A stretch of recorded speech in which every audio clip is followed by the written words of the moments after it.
Saudara, dalam rapat paripurna perdana usai pencoblosan pemilu 2024, sejumlah partai politik mulai menyuarakan dukungan dan penolakan terhadap wacana hak angket dugaan kecurangan pemilu.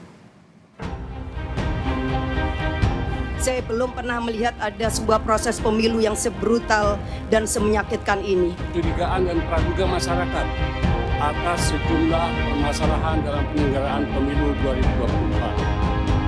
Pengangguran, penciptaan lapangan kerja, bukan hak angket. Yang diperlukan mereka justru adalah hak para sopir angkot.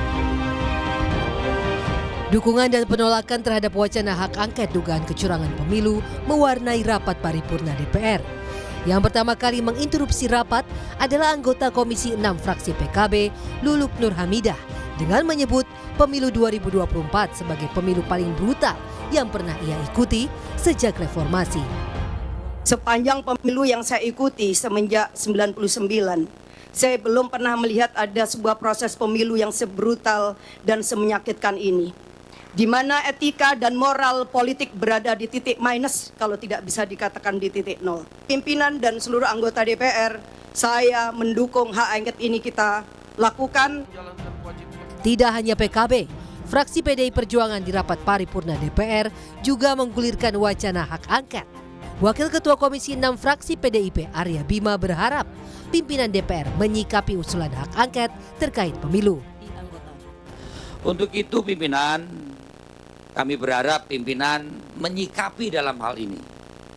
Mau mengoptimalkan pengawasan fungsi komisi atau interpelasi atau angket ataupun apapun supaya pemilu ke depan, kualitas pemilu ke depan itu harus ada hal-hal yang dilakukan dengan mengkoreksi aturan-aturan kita maupun mengoptimalkan pengawasan kita sebagai anggota legislatif.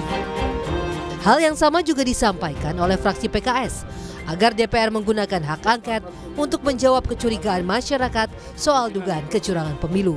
DPR RI ini menggunakan hak angket untuk mengklarifikasi kecurigaan dan praduga masyarakat atas sejumlah permasalahan dalam penyelenggaraan pemilu 2024. Berbeda dengan PKB, PDIP, dan PKS, anggota fraksi Gerindra DPR RI Kamrus Samad justru menolak hak angket untuk dugaan kecurangan pemilu.